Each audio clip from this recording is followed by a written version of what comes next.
Renato, o senhor disse no programa Roda Viva que o impeachment do ministro Alexandre de Moraes é uma questão do Senado, né? Porque cabe aos senadores decidir sobre esse assunto. Só que no sábado, o senhor vai estar o senhor, disse que vai estar no evento, né, convocado ali pelo presidente Jair Bolsonaro, pelo ex-presidente Jair Bolsonaro, cuja bandeira é o impeachment do ministro Alexandre de Moraes. O senhor vai a esse evento? Essa é a principal bandeira, é a principal reivindicação. Por isso eu pergunto a opinião do senhor. O senhor é a favor do impeachment do ministro Alexandre de Moraes? Da onde que você tirou a que eu falei que eu vou? Eu vi pergunta sua no WhatsApp, eu nem te respondi, mas você está afirmando isso da onde? O senhor confirmou para os organizadores a sua presença. Negativo, nunca confirmei, é uma surpresa o 7 de setembro. Nunca confirmei, é uma surpresa. Dia 7 você vai saber. Não confirmei isso com ninguém, isso é uma inverdade que você acabou de falar. Ou então o senhor não vai. Do jeito que vocês gostam de falar, fake news. Isso aí foi uma fake news. Você me perguntou no WhatsApp, eu não te respondi, para ninguém. É uma surpresa. A resposta é surpresa. Surpresa. Não precisa ficar ansiosa, Raquel, é surpresa. O senhor é a favor do impeachment do ministro Alexandre de Moraes? Olha, quem que tem que ser a favor é o povo, certo? Eu estou candidato à Prefeitura de São Paulo. A Prefeitura não tem competência disso. Tem exagero? Sim. Igual vocês noticiaram, tem que ser apurado. Quem faz isso não é jurídico, tá? Fiquei 5 anos na academia achando que tudo funcionava como instrumento jurídico. O impeachment é político-jurídico. Se ele não for, se não tiver alguma situação em relação aos exageros, eu acredito que ele vai ter um problema muito grande. O que ele precisa de fazer? Ele precisa reconhecer esses erros. Falando agora para não criar uma ruptura, porque o impeachment cria uma ruptura absurda. Então, vocês precisam cobrar os senadores. São 81 senadores da República que precisam ser pressionados até a morte. Vou melhorar para não parecer que eu quero que matem eles. Eles têm que ser pressionados até o último respirar deles enquanto senadores da República. E precisam fazer isso. O senhor abraça várias bandeiras do bolsonarismo, mas o senhor poupa o ministro Alexandre de Moraes. Pouco não, ele tem que ser investigado. Nunca poupei, isso é outra mentira sua, Raquel. Isso é mentira. Não é mentira. É mentira. O senhor não estou poupando, falei que ele tem que ser investigado. O senhor acabou de se esquivar de dizer... Não esquivi não, é porque vocês estão querendo... Sabe o que vocês estão querendo? Não do impeachment do ministro... Não, eu vou te falar que eu sou a favor dele ser investigado, e quem tem que fazer é o senador. É o Senado que faz isso. Você não vai pôr palavras na minha boca, Raquel, você não tem habilidade para colocar palavras na minha boca. Não vai colocar. Qual é a opinião do Pablo Marçal? A opinião é simples, que seja investigado, que ele reconheça os erros, que a Folha de São Paulo mostrou que ele passou dos limites. Passou. A corte, então você quer uma opinião? Eu vou dar uma opinião, tá? Não coloque palavras na minha boca, tá bom? Seguinte. Colocou sim. Você falou que eu ia. Você falou que eu iria. Você mentiu. Isso é mentira. Eu não menti. Mentiu. Você vai ter que ouvir a verdade agora. Você mentiu porque eu não dei essa declaração pra ninguém. Eu não menti. Vamos lá, então. Mentiu. É o seguinte, deixa eu terminar, já que você provocou o assunto, pra te mostrar que eu não tenho que curvar minha cabeça pra ninguém aqui nessa república. O seguinte. Eu não menti. O que tá acontecendo, você acabou de falar que eu confirmei, não confirmei isso pra ninguém, em relação ao 7 de setembro. Tá bom? Vamos lá. Eu falei pra todo mundo que é surpresa. Deixa eu responder, Raquel. Responde. Então, vamos lá. Certo, candidato. Vamos lá, para todo mundo saber. Não tem que curvar minha cabeça para ninguém. Só que vocês estão querendo me empurrar num problema. Vocês sabem que meu partido é frágil, que qualquer coisinha pode derrubar meu partido. Vocês estão loucos para ver isso, que eu vou ganhar essa eleição. Não coloque palavras na minha boca. A Corte Suprema está politizada. Como um jurista, como alguém que é bacharel de direito, eu tenho uma declaração, já que você quer tanto a minha opinião. A Corte precisa recuar nessa questão política, devolver o ato fundamental do Congresso Nacional, que é a legislação. Eles legislam, não é a Corte que tem que fazer isso. Está tendo um exagero da Corte, e aqui, como cidadão, está aqui minha opinião. Eu quero que todo mundo entenda que não dá para entrar em 300 guerras ao mesmo tempo. Isso é sensato da minha parte, senão eu não consigo ser o prefeito de vocês. Eu já estou eleito prefeito do Brasil, e vocês querem que eu arrume um problema com a Suprema Corte. Sendo que eu entrar numa guerra dessa vai destruir a minha candidatura. Eu estou sendo honesto com todo mundo, não tem problema com ninguém. Quem quiser fazer isso, que coloque pressão nos senadores. O Cleitinho, que é do Republicano, senador por Minas Gerais, foi o primeiro macho dentro do Senado Federal a me apoiar. Ele mesmo falou para todo mundo e não tem ninguém me cobrando. Vocês querem colocar palavras na minha boca para complicar meu partido. Eu não tenho nenhuma Não, eu dívida acho com que é a ele, com opinião, ninguém. o Zero. candidato. Eu vou até mudar de assunto aqui, mas o que eu acho que a Raquel Faz está o M, pedindo todo mundo que está é assistindo aí, a vamos nessa que opinião, vai até para bater 100 saber qual mil. é o caminho, o seu Mas a minha pensamento. opinião é que tem que ser investigado, não tem ninguém que Eu não acho que tenha ficou ser claro investigado. isso, candidato. Eu vou para um outro assunto que a gente está aqui no tema conjuntura política.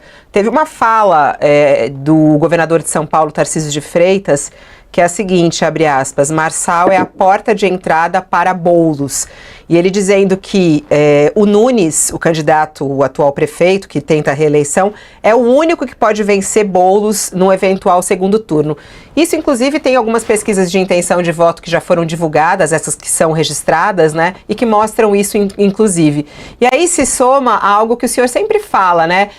Tem que ser no primeiro turno, vamos lá, no primeiro turno. Como é que o senhor vê aí essa declaração do governador de São Paulo, né, que apoia Ricardo Nunes, dizendo, inclusive, aí que o senhor é a porta de entrada para Guilherme Boulos na Prefeitura de São Paulo? Eu acho que vocês todos, então, vão votar em mim. Todos que estão me entrevistando, porque vocês sonham em ver o Boulos como prefeito, O voto é secreto, falando. né, candidato? O voto é secreto. A gente não pode contar para ninguém. Se eu sou a porta de entrada para o Boulos, votem em mim no primeiro turno e a gente resolve. Quem falou isso foi o governador no vídeo de campanha do Ricardo. Foi no vídeo de campanha. Eu acredito ainda. que o Tarcísio está enterrando a carreira política dele com essa declaração.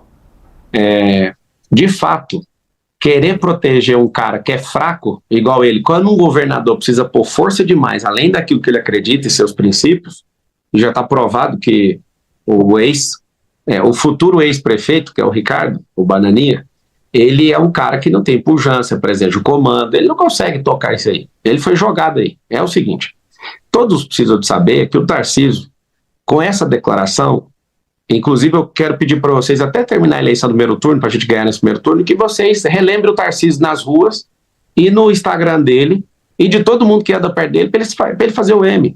Ele não é obrigado a deixar de apoiar o Ricardo. Agora, colocar meu nome no meio, eu fiz um combinado com ele de cessar fogo. Só falaria dele se ele tocasse no meu nome. Então, aqui continua o combinado.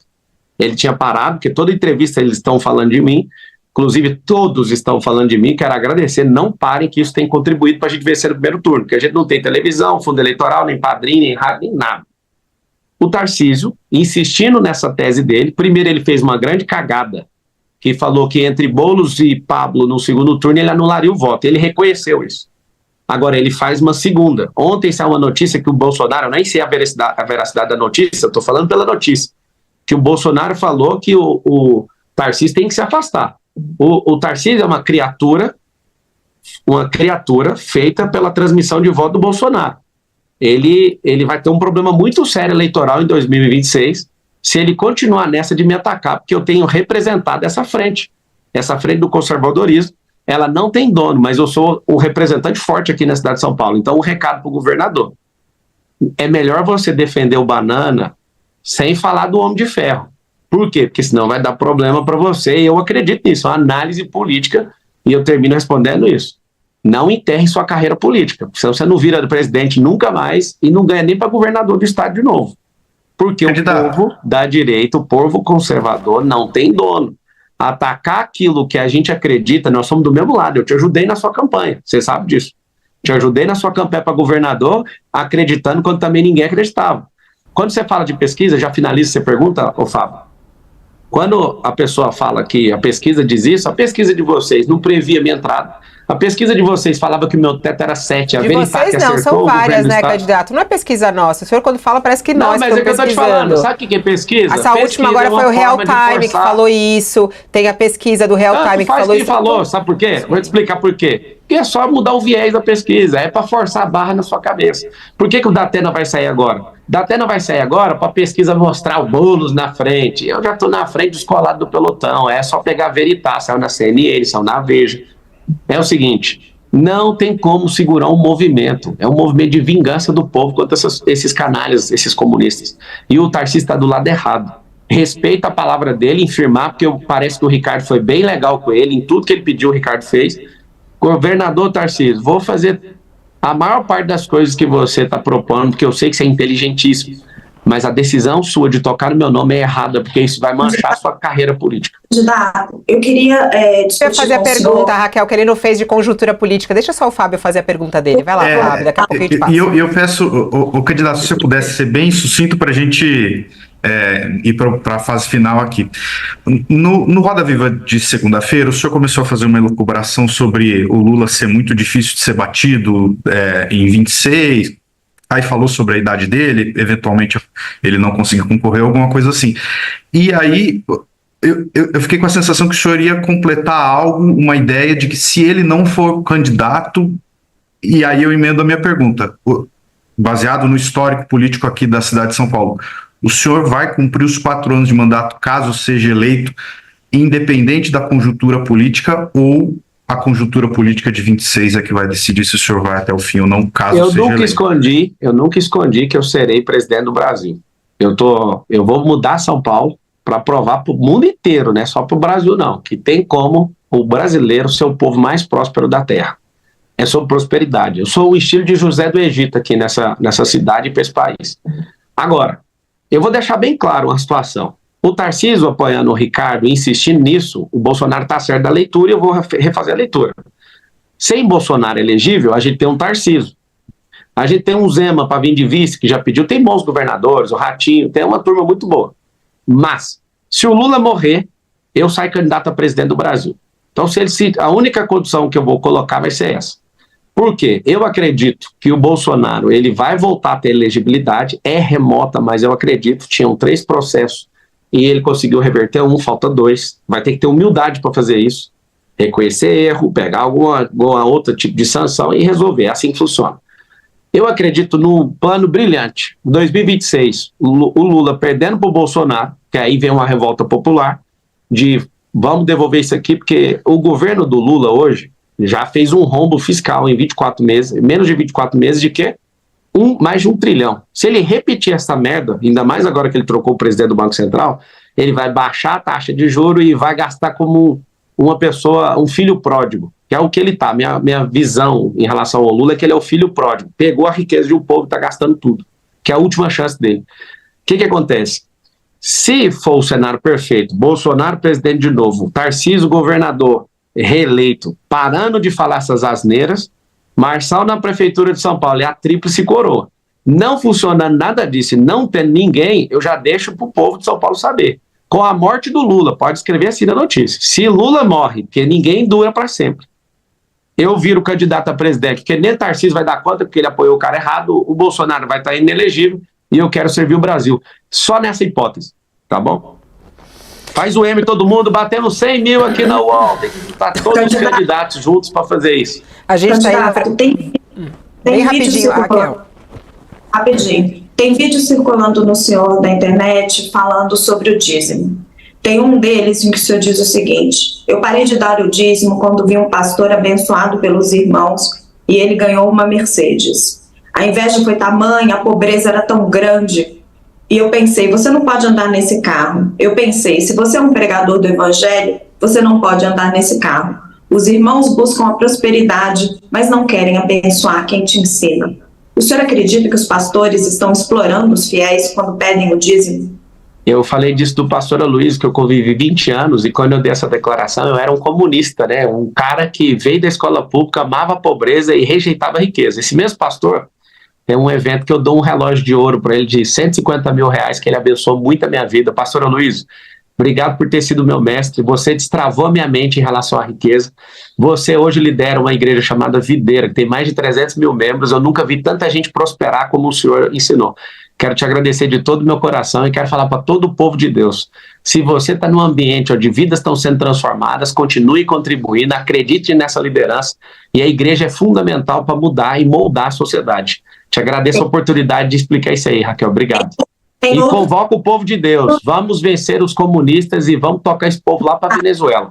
Comunista não vota. Cristão não vota em comunista. Jesus nunca dividiu o pão, ele multiplicou o pão.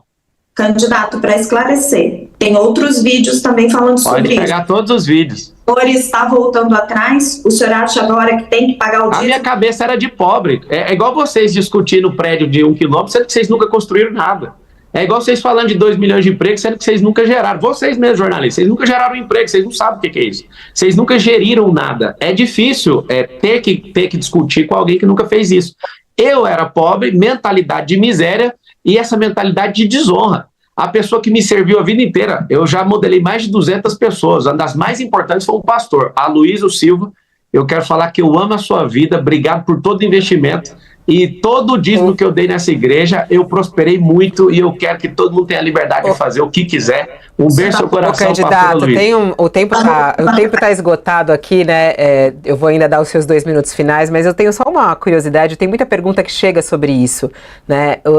Como funciona o seu poderoso e eficiente sistema de comunicação de redes, né? A gente sabe aí das suas redes oficiais que foram derrubadas pela justiça, rapidamente a criação das redes paralelas que estão bombando, né? E fora o engajamento de tudo isso. Enquanto a gente está ao vivo, cortes são feitos, são publicados e tudo mais. Eu gostaria de saber como é que é feita essa equipe. São voluntários? São contratados da sua campanha? Quantas pessoas atuam nessa sua poderosa rede de cortes e comunicação? Obrigado. Eu nunca esperei que a Fabíola ia falar que alguma coisa minha é poderosa. Quando acabar a eleição, eu vou lançar um canal de televisão também. Eu vou virar apresentador de TV, sendo prefeito de São Paulo. Eu vou virar o cara, ser um filantropo mais poderoso do Brasil. Esse é meu alvo. Um dia eu chorei vendo o Bill Gates doando 5 bi de dólar. E eu fiz uma oração, falei assim: Deus, eu não admito ser uma pessoa que doa menos que esse cara. Me faz prosperar, que eu quero ajudar o povo. O que acontece? Os cortes, deve ter milhares de pessoas cortando para ganhar dinheiro no TikTok. A pessoa faz o corte, a maior parte dos cortes que vocês assistem não é a minha equipe que faz. Esse corte já está pronto. As pessoas estão aqui agora assistindo. Esses 103 mil pessoas aqui que eu estou dando de audiência, eu quero que vocês lembrem disso. Quando vier os outros candidatos, isso aqui vai ser uma lástima de audiência. Tem uma grande parte de pessoas que estão aqui fazendo os cortes. A minha equipe fica caçando, 3 garotos que ficam caçando esses cortes. Tem um que fica fazendo o corte no próprio celular, só que a maior parte dos cortes e do conteúdo é o que o Facebook faz. Eu vou te dar uma aula aqui, todo mundo está assistindo, precisa aprender. O Facebook é a maior ferramenta do mundo de criação de conteúdo, só que ela não cria uma vírgula de conteúdo. Eles têm mais de 10 mil programadores ali em Palo Alto, eu já tive lá no Facebook, no Meta, e aí esses funcionários, eles só programam. Agora, conteúdo quem gera é o usuário. Eu descobrindo isso em Palo Alto, na Califórnia, lá no Vale do Silício, eu descobri o seguinte, que eu não preciso ficar gerando conteúdo. O conteúdo, ele é recortado por essas pessoas. Então, vocês vão aprender a jogar isso ainda. A política está confusa, eles estão juntando os 3 partidos políticos com os seus 3 marqueteiros para tentar me frear. Aí fica mentindo que eu sou de PCC. Mas, candidato, por exemplo, nesse momento... contra comunistas. Candidato, não, eu quero saber mesmo a prática, porque o senhor falou agora, são 3 pessoas que fazem o corte para você. O corte é mais ficar buscando o corte que já está pronto. Enquanto a gente está ao vivo aqui, você já fez 10 cortes da nossa entrevista, né? No Instagram. Sim. Quer dizer, não foi você, foi a sua equipe. Então são 3 pessoas, esses são funcionários da sua equipe, é isso? Que estão trabalhando na sua campanha. Sim, mas a maioria dos cortes, todo mundo está assistindo, os cortes eles entram. Eu vou abrir deixa eu ver se eu tenho TikTok nesse Não, mas é os que estão publicados na sua rede agora, o que está na sua rede. Mas isso é tão simples, é só pegar o CapCut. O cara que tá postando tá aqui do meu lado, ó. O cara tá bem aqui do meu lado, ele tá sentado me assistindo, ele ouve, ele já vai lá, pega o pedaço e corta. Ele já posta. 2 minutos para você encerrar. Vai decorrer ao longo do dia, para eu explicar mais, pra vocês vão ter que vender a mentoria.